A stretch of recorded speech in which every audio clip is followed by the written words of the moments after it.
Hello, viewers, and welcome to the latest GI Huddle. I'm with Jevgenijs Ravdin, Communications and Marketing Manager at MightyTips. Jevgenijs, thanks for joining us.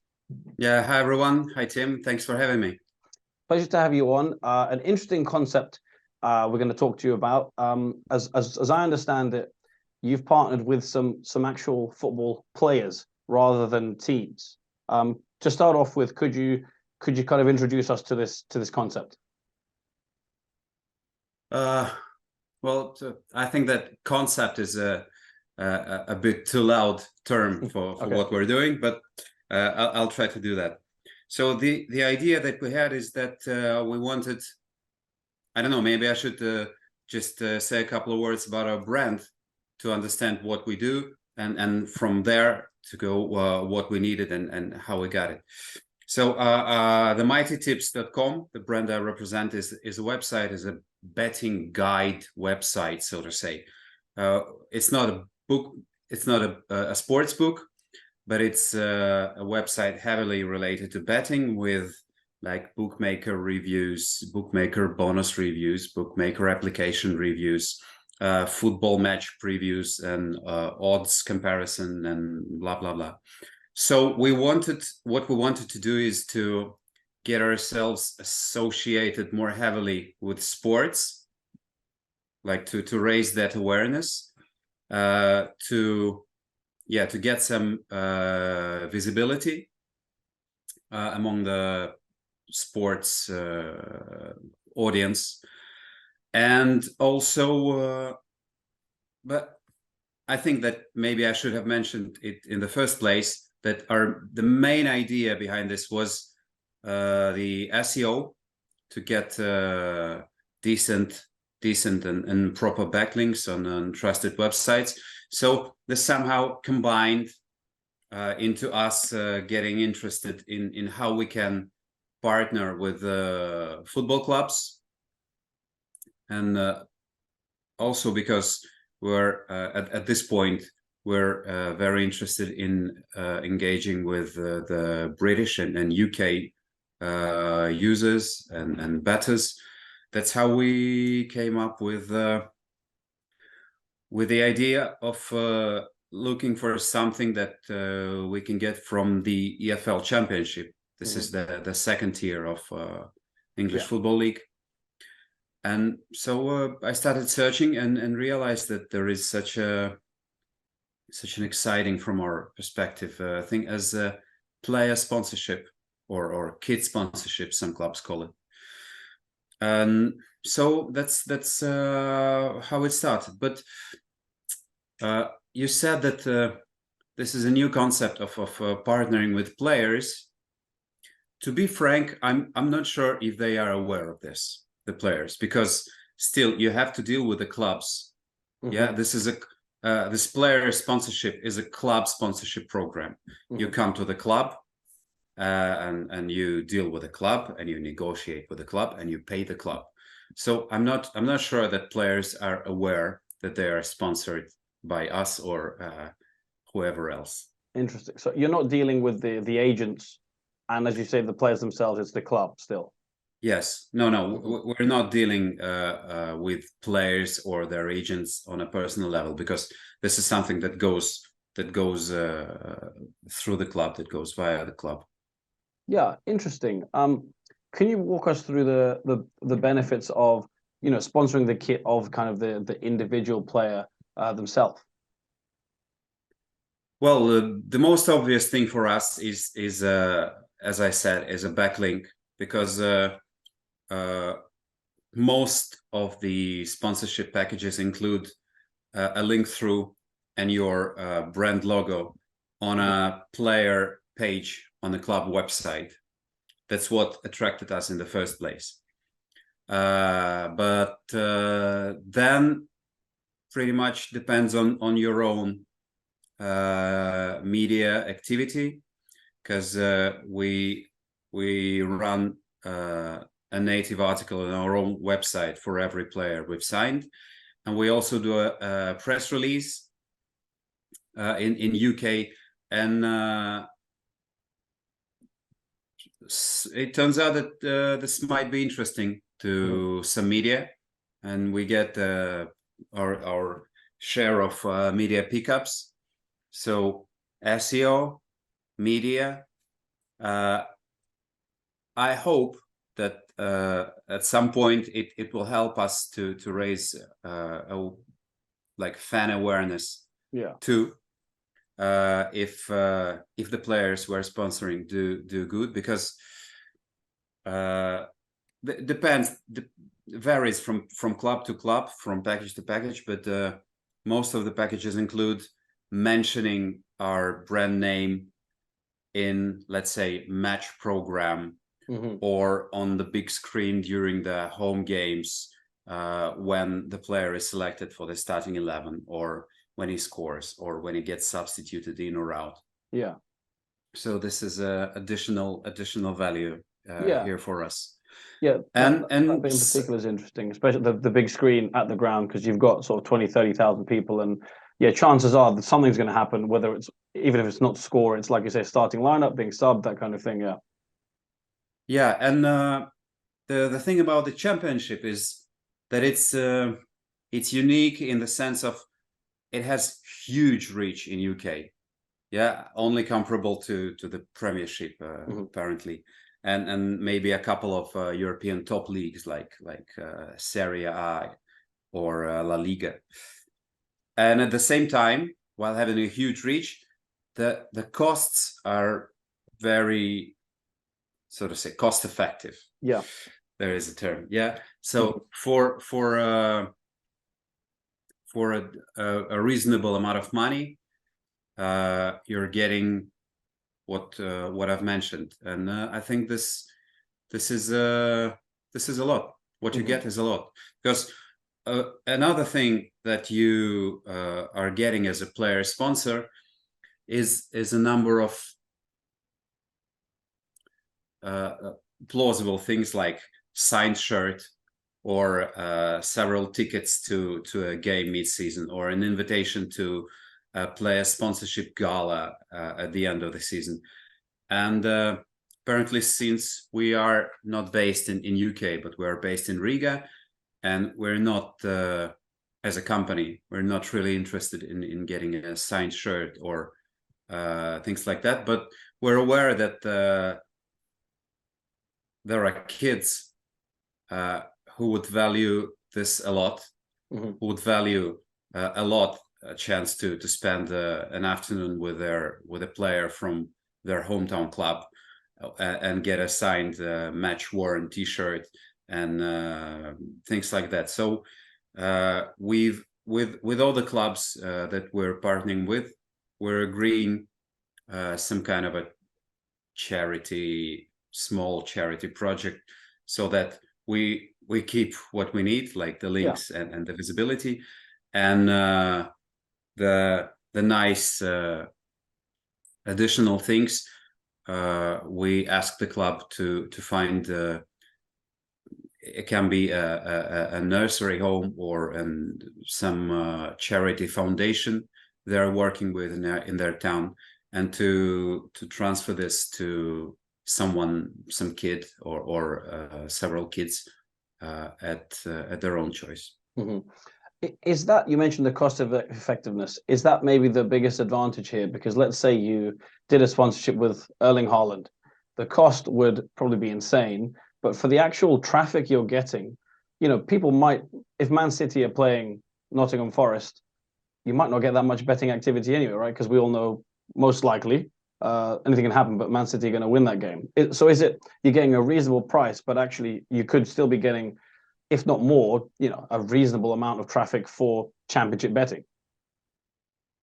You see, the thing is that at least what I found, that the Premier League clubs do not really offer this kind of sponsorship. Yeah, this is something you can find in the Championship and in League One, and this is the area where we're operating.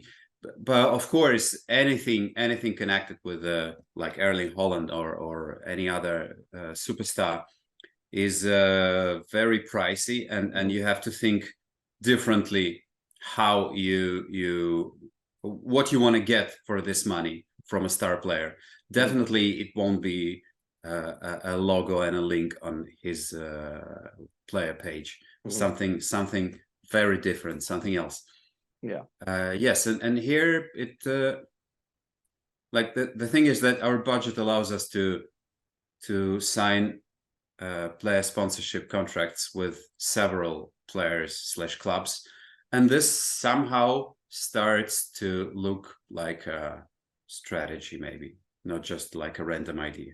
Yeah. And we'll definitely try to. We're still in the process of negotiating with some other clubs, and we will be going that way at least a little bit further. Sure. Can you sort of for the viewers list the players you have so far, and particularly why those players? I mean, I imagine it's the research you said you personally done. I imagine there's a blend of kind of reach and popularity among the fan base and that kind of thing. Yeah, it's a delicate balance. I mean, when choosing the players, it's a delicate balance of several factors, and let me count them for you. But then I will tell something that is more important than Sure. all of these factors. Cool. So yeah, first you want to assess the search volume, how many people look for this name and surname on Google and other search engines. This is for SEO. You have to assess, yeah, like how big he is in the media. Meaning, like if he does something, how interesting this is to the media, to football websites, to newspapers. Then you have to assess how likely is he to play on a regular basis, and how likely is he to do something extra like scoring or making an assist. And then you have to probably assess how likely is the club to succeed. Yeah, but so, and you try to put this puzzle pieces together, and hopefully get a name. But this looks sounds and looks very nice on paper, but when you actually come to the club, and this is something we have only started doing like a couple of months ago, before the start of this season, you come to the club, and very soon you realize that you're not the only one this smart. Yeah. Every club has an array of sponsors that have been doing this for quite a while, and of course they have the first how do you put it, the first hand right to extend their sponsor relationships with this player or that, or change a player. So then when the existing partners or sponsors are done, this is now your turn. I mean, my turn. And quite often you have to be content with what's left, with who's left. And yeah, believe me, that all the like top strikers and top stars and homegrown players and first choice goalkeepers are usually taken. So you have to go for maybe a fringe player, a young player, a guy that has just been out of the academy. Or you have to be content with new signings that have just joined the club and do not have a sponsor yet. So it's not always a matter of who you want to sign, but who you can sign, who's available. And when there's a transfer window open, which was like until the 1st of September, you have to make this decision whether, like, you approach a club, they tell you, okay, we have these 5 guys available, and you have to make a decision whether you sign some of these guys now, or you prefer to wait for the transfer window to go by, maybe hoping that they would acquire somebody that would be better for you.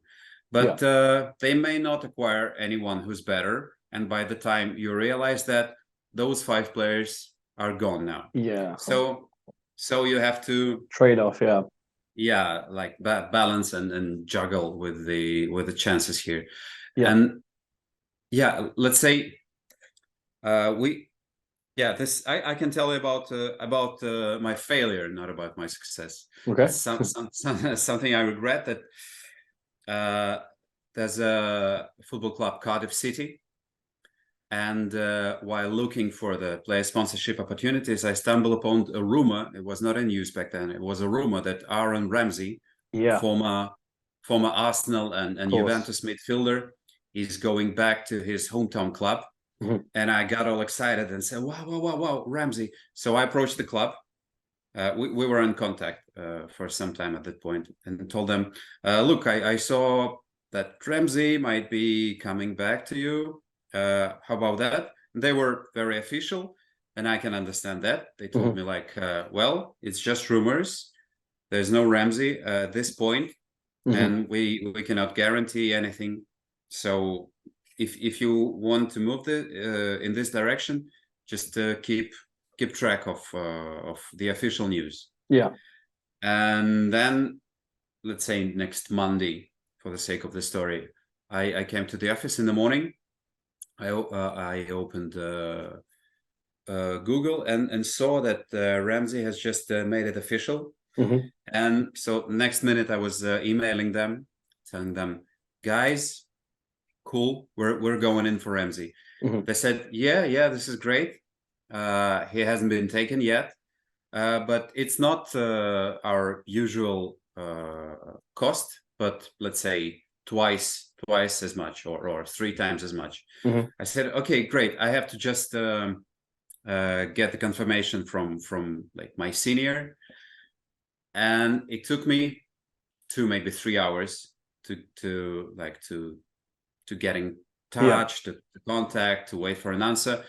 And eventually I got the green light, but he was gone by that time. Wow. Yeah. So now I realize that what I should have done was to say, yes, we're taking them. No matter the money, like money is not an option.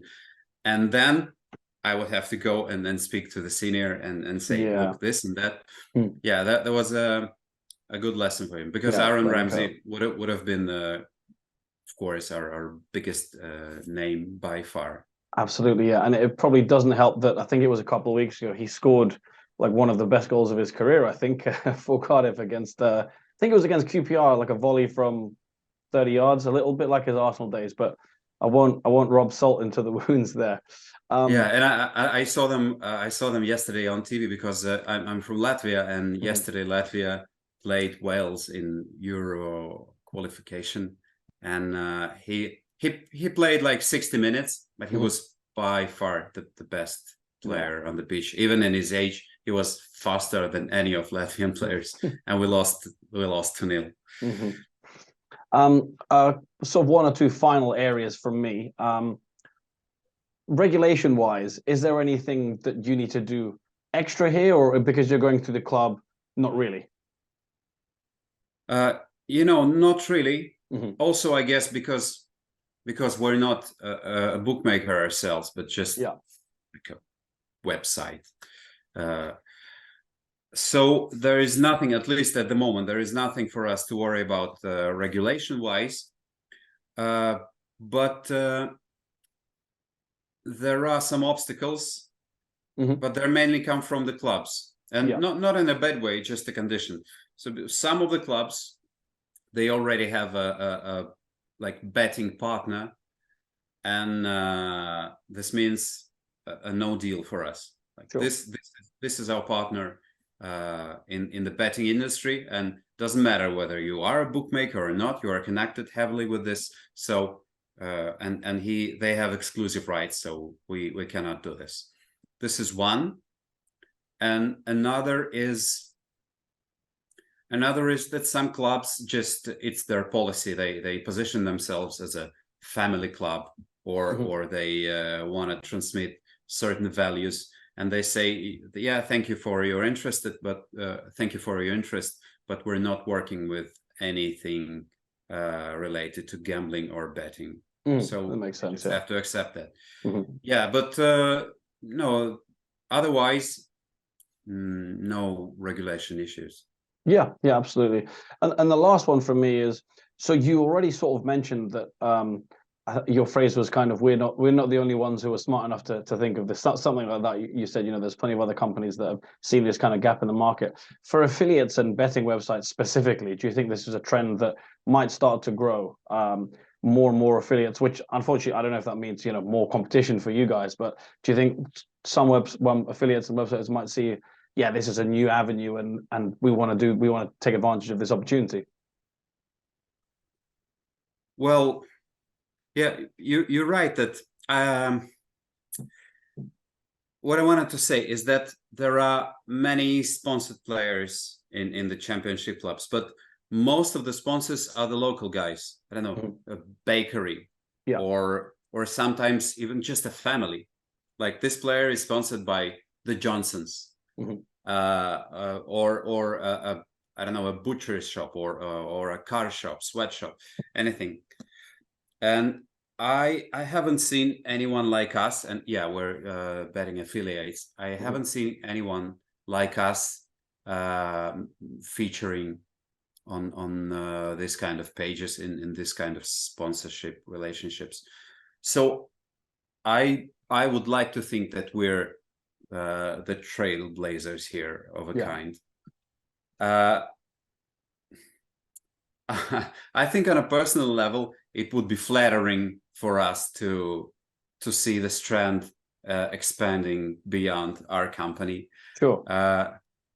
Yeah, and hopefully by the time other companies pick this up, we'll be able to sign players like Aaron Ramsey, and not just reserve young players. I mean, it's not always reserve players. Of course. Sometimes, you can get a first choice goalkeeper or a team captain. Yeah. I see you've moved on from the Aaron Ramsey incident. Yeah. Well, I had to. Just, you can't dwell on this. Otherwise you become an alcoholic. But yeah, Yevgeny, really appreciate your time. Like I thought it would be an interesting topic. Interesting to hear your views. I'm sure we'll hear. Well, I'm sure you'll sign more players, and I'm sure we'll kind of hear more from you guys in due course. But thank you for your time and for your answers. Thanks for your interest in my humble person, and thanks for the conversation. Thank you. Cheers. Cheers.